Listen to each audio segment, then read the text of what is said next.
Office of the Medical Examiner, Beatsville. Dr. Jack Handman is speaking. How can I help you? Good evening, this is Kate Brooks. I'm not sure if you remember me. A few weeks ago, we talked about an article I'm working on. It's about your wife. I dropped by last Friday to speak to you, but you weren't working at the time. I asked the security guard to pass on a note for me. I would like us to discuss the topic of... I thought I had made it painfully obvious for the last time. No! Please don't call me again and stop inquiring about my wife. Damn journalists. They don't let me work. God damn it.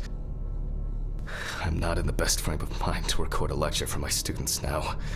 I'm feeling completely broken. Where did I leave my meds this time?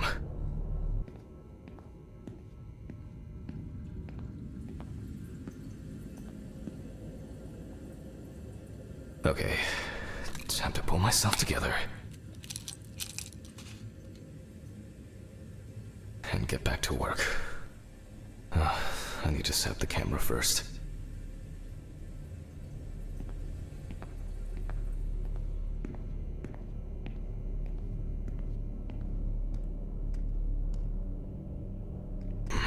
Now remember, Jack, don't forget to hit the record button this time.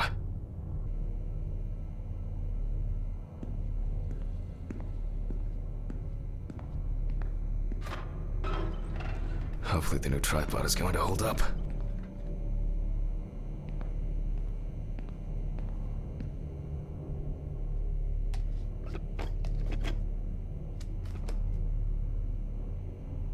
Now, I just have to get everything in frame.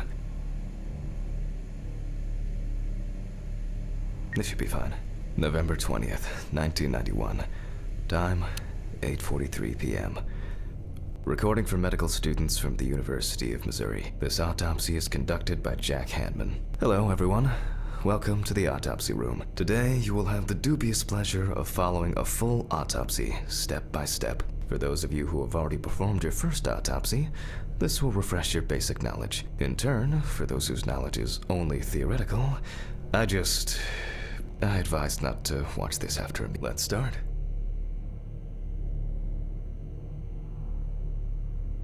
Always wear an apron, mask, and gloves. Goggles are a must when the job is splashy. And in case of sharp accidents, it's worth having disinfectants at hand. It's true that you won't get ptomaine poisoning straight away, but if your liver or kidney aren't doing well, you may end up with diarrhea. The cadaver is placed on its back on the autopsy table. The pathologist stands on the right of the deceased. Make sure that all the necessary tools are always at hand so that you don't have to run around looking for something, like I do all the time. In the process of revealing and securing forensic evidence, it is difficult not to interfere with the original condition of the deceased. Written and photographic documentation plays a vital role throughout the entire examination process. During your research, be patient, inquisitive, but above all, attentive to detail. Many entries are visible at first glance, but sometimes they can be cover for more interesting stories. And lastly, remember that nothing teaches you self-narration like working with the dead. So get used to that fact soon. Everyone will think you're talking to yourself. Now, onto the police folder. That will contain all sorts of pertinent information as to who the deceased might be and what potentially happened to them. So, let's take a closer look, shall we?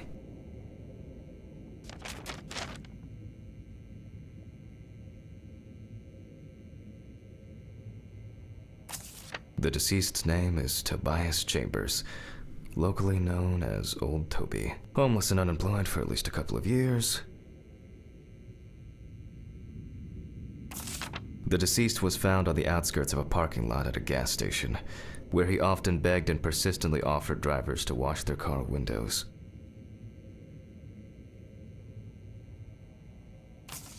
The body was noticed by a station employee during the morning shift. Initially, he thought that someone had thrown some boots and a coat in a nearby ditch. It took him a moment to recognize the pile of clothes as the body of a man. He worked most of his life at the local port dealing with unloaded cargo. He was fired for being drunk and starting fights. His son runs a hardware store on his own. His wife left him years ago. They both had no contact with the deceased. Signs of libation were found around the body. Empty bottles, traces of an inept attempt to start a fire, and a scattered makeshift blanket. That's it. It's worth remembering the context around the scene of a death. This allows you to better interpret any traces found on the body. I shouldn't start the procedure without gloves.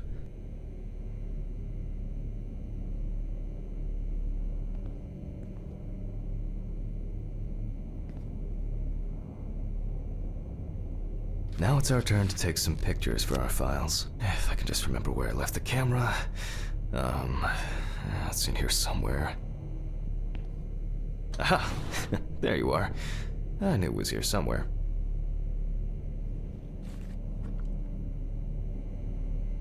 As I mentioned at the beginning, before we begin the internal examination, we need to document the cadaver and the condition it arrived in. We begin with a full body photo. Try and stick to the top-down rule, but this is not always possible. Let's keep in mind it's all about the legibility, not the perfect frame.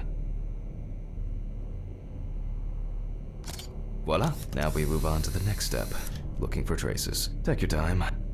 Look at the corpse from different sides, from different angles, up close, and from a distance. You're looking for anything out of the ordinary.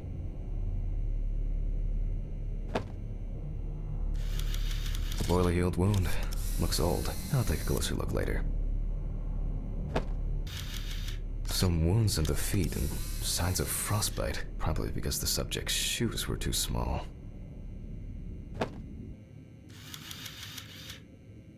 Hardened hands, worn out by physical work, and frostbite?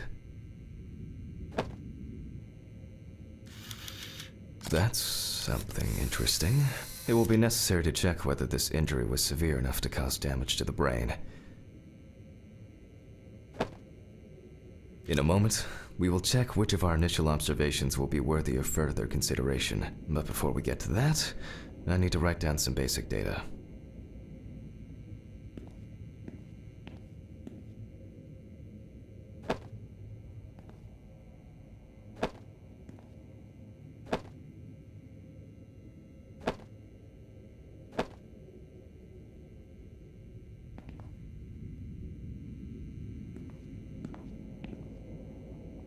Personal information. The deceased was unclothed. Date. Okay, as you can see, I note everything down on previously prepared forms. Every pathologist must keep a detailed record of every step of the autopsy. This not only allows you to track the procedure, but also collates the results together, upon which you may back up your conclusions. So, enough of the boring prep. Let's begin by taking a closer look at the spots I photographed earlier. For this, you're going to need a magnifying glass.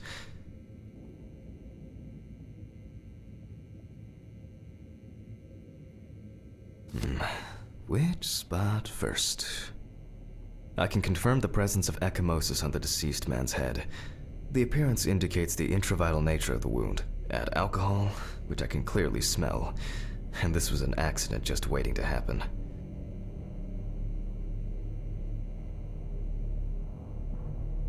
It looks like a burn mark, no doubt painful, but it's not pertinent for this case.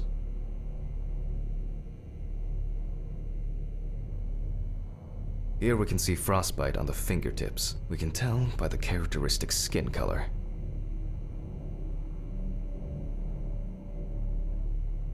Definitely a painful mix of frostbite, abrasions, and blisters. Old Toby had been wearing shoes too small for him for a very long time. That's if he wore any at all. So far, there are a lot of superficial wounds, but only one serious injury to the head. Let's go back to our notes.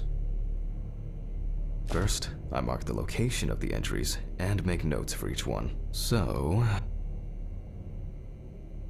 the head wound. Definitely an important clue. This is something we'll investigate first. Even though this type of wound didn't contribute to the deceased's death, we're still required to record it.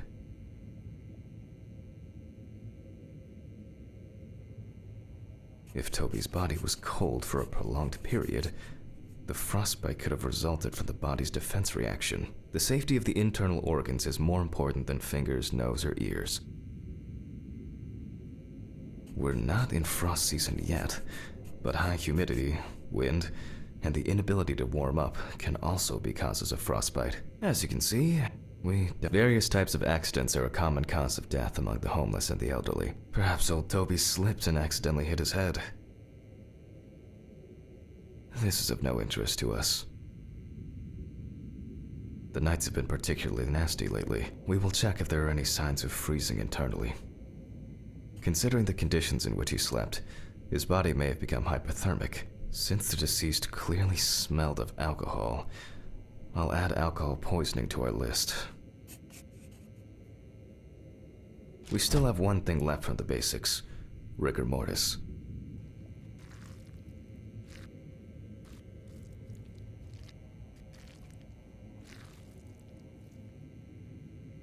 Now let it go. As you can see, the hand falls loose. What's the conclusion? Death must have occurred more than 72 hours ago. The police information appears correct. Head trauma seems the most promising, so we'll start there. For this, I need an oscillating saw.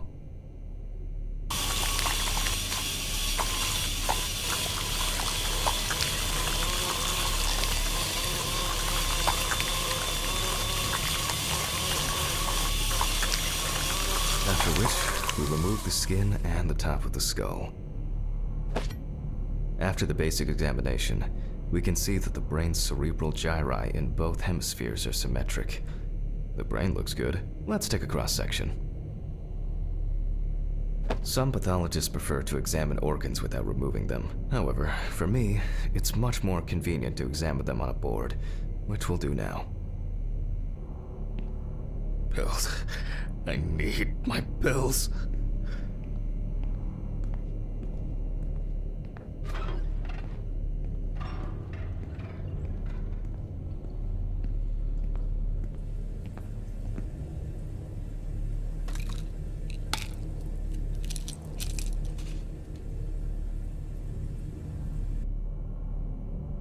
Holding a long, narrow blade knife in the dominant hand, we slowly cut the cranial nerves on both sides, all the time pulling the brain towards us.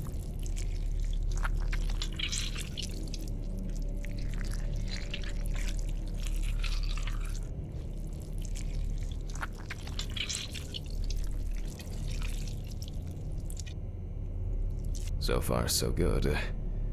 The hematoma seems to have had no effect on the brain.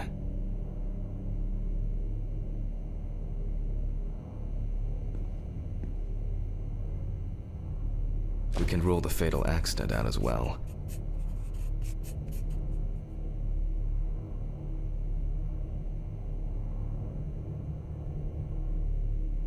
Brain is in good condition, so we have no choice but to proceed to the internal examination of the other organs.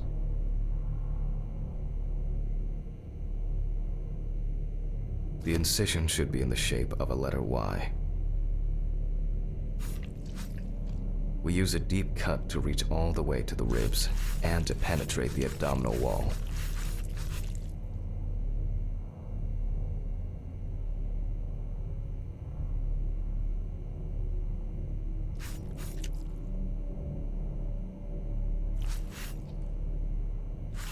All right, now we peel back and separate the skin.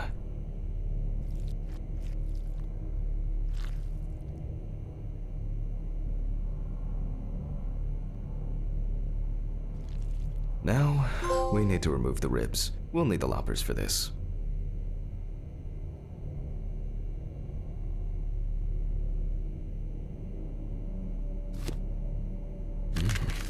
Quite a satisfying crunch, for some anyway. After removing the cartilage tissue, we instantly notice two things. Firstly, there is no congestion of the internal organs. This means that although the deceased was hypothermic, it didn't kill him. Secondly, the deceased smoked like a chimney, so we should take a closer look at those lungs.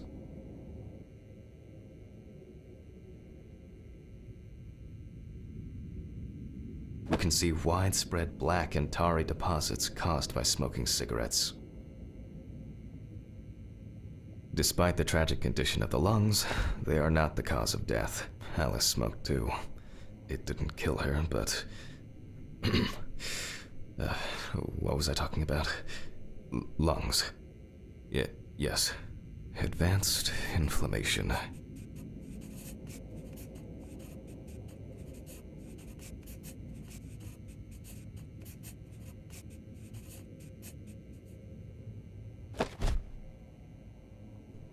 What now? The syringe. Now's a good time to collect some samples. Specifically 3. From the eye, the heart, and the bladder. I'm interested to see the concentration of alcohol in the body. Vitreous humor analysis is very useful in indicating long-term alcohol abuse.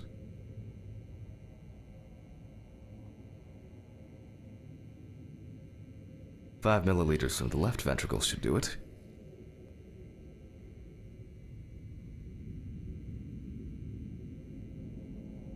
Now from the bladder, we draw about 10 milliliters of fluid.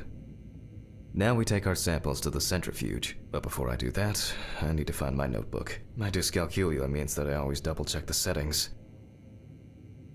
Please excuse me while I run and fetch it. This whole thing is covered in stains. I should check this out under the microscope sometime.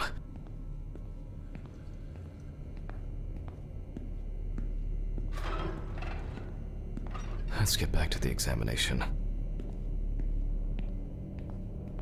We put all of the samples into the rotor.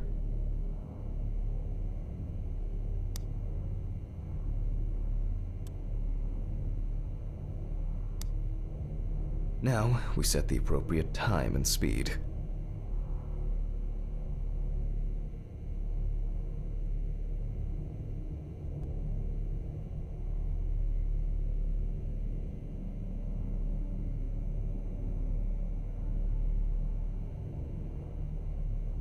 Okay, let's roll.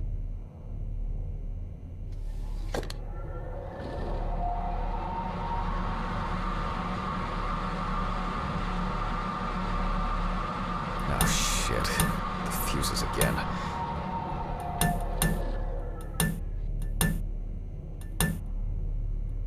Where were we? Oh yes, the blood. Let's see what we've got here.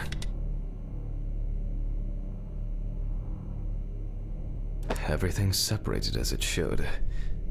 Our lab is closed until tomorrow after the last, incident. However, considering that Toby's favorite eau de parfum appears to be ethanol, I'm guessing the results won't surprise me at all. Let's go further. We will now focus on the cardiovascular system, specifically the heart. We remove the organ and examine it closely. We look for dark hypoxic areas, clots, or other elements that stand out as abnormal. At first glance, the heart looks fine. The pulmonary trunk and aorta seem to be in good condition. There are no pathological changes that would have contributed to Toby's death. Now let's take a closer look at the stomach. Size is normal, healthy, pink color, and as expected, the stomach has no major external damage. We must now cut it open and inspect inside. We will do it carefully so that its contents do not spill out. We open the stomach along the greater curvature, from the heart to the pyloric end. Oh, I already feel like there's something left inside.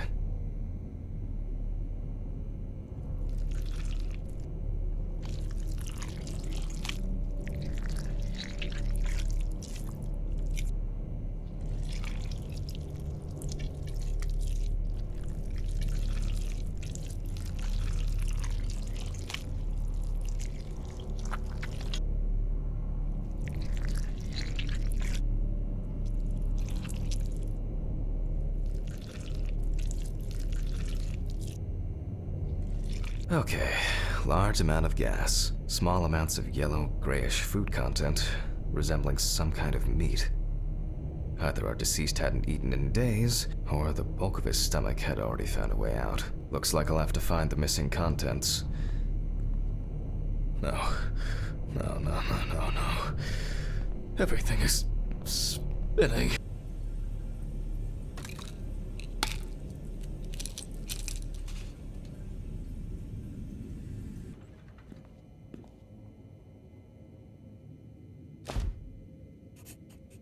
There are two ways here. One is obvious, and the other is...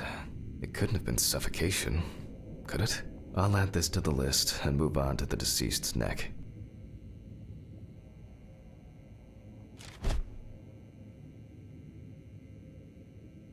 At first glance, the trachea looks normal. Same result as with the stomach. The external inspection doesn't tell us anything. This time we'll cut on a tray. To be able to cut with the very tip of the blade, we must hold the scalpel as we would a pen.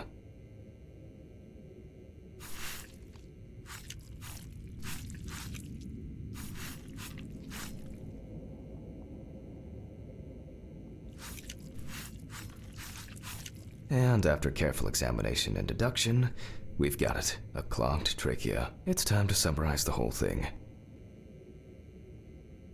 Based on the report and preliminary documentation, it's safe to assume that the deceased passed out after consumption of alcohol and then fell asleep on his back. Then, the gastric contents refluxed and flooded the airways, causing death.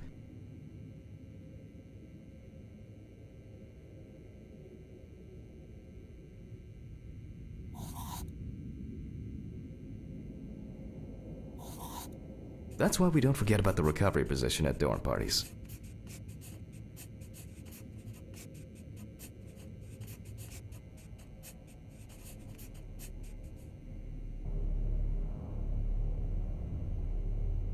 And now it's all clear. The death, well, the mystery is solved. But for us, this is not the end. First, the dead body needs to be cleaned up. For this, we will need to close the body and grab the needle. First, we unroll the skin flaps. And then, we sew the deceased back up. I'm using the baseball stitch technique. This stitching method is very strong and quick to do.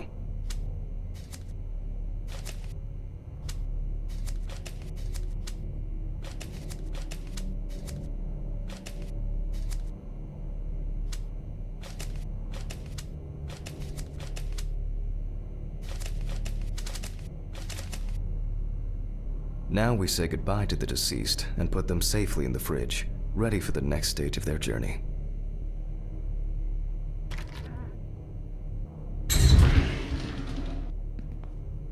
God, I'm tired. I'll drop these samples off at the lab on the way to the bar. I'll call Steven. I don't feel like drinking alone today.